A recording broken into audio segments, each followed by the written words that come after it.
The Honourable Brian Walker. Thank you, President. One of the joys of our position is that we get a lot of emails. A lot of them can be disturbing, but sometimes you get emails which fill you with joy. I have unrequested, a gentleman sent me a detailed description. This is a 41-year-old sufferer of multiple sclerosis. Now, that's a pretty devastating diagnosis to have. And if you'll bear with me, I'd like to detail what he said in his email, because it brought me a great deal of joy.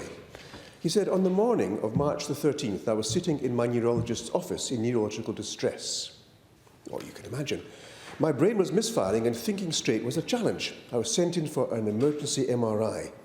3 hours later to look for progression. There was no progression, just multiple sclerosis, neurological dysfunction. After the MRI, I picked up the oils, cannabis oils, from the post office, and my life changed forever. Now, put yourself in that position, of course, with a fairly serious, well, a very serious diagnosis, and you're trialling something that no doctor is going to say, well, give this a shot. I took the THC oil first, 1/2 ml, because I'm a cannabis smoker and can control my high. Within 30 seconds, I could feel the chronic pain go away. I can now stand up straight and even pour a kettle left-handed, pain-free. Okay. My first 1/2 ml of full-spectrum CBD oil, within 30 seconds, I could feel it ooze over my brain and essentially clearing my head of the constant brain fog 90% of MS patients suffer. Since that first dose, I have had a clear head. It has helped gain control of my condition, as I can now notice when the holes in my nerve fibres are opening up in the hot conditions, and I can act sooner, which cuts down on fatigue. He describes this further. He says, I call it liquid solder. It has prohibited and inhibited neurological function in my brain. The solution I have is a green sludge akin to raw cannabis. I've tried another brand with negative results, gone back to the other brand, and I'm back to normal again. Now, after a few days, I had a tingling sensation start on the top of my chest, front of shoulder. This slowly increased up to the 3-week mark, when it exploded through my body. This, I believe, was the endocannabinoid system opening up in my body.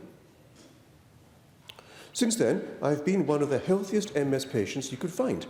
I still have some neurological dysfunction, but it is way more manageable with full-spectrum CBD oil than without. I have told my neurologist about this, and he can't explain it. My GP doesn't know anything about cannabis, but was happy to prescribe it, and she can't explain it either. I'm explaining it with my limited knowledge and just describing what happened in my head. So, there is my positive cannabis as medicine story for you. It has been an absolute game changer.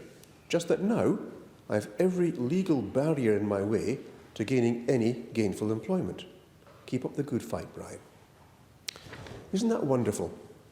This from a gentleman who's based in Queensland. The law allows him there greater access to cannabis than here. So basically, it's a difficult thing to achieve, and it's even more difficult in Western Australia because of the restrictions we have. I wonder how many MS patients here would benefit from this. So what I'm asking here is to relaying information, a real-life information, from maybe one person with MS, and asking, how many people in this state would love access to that same substance to give them the chance that they may be denied at present?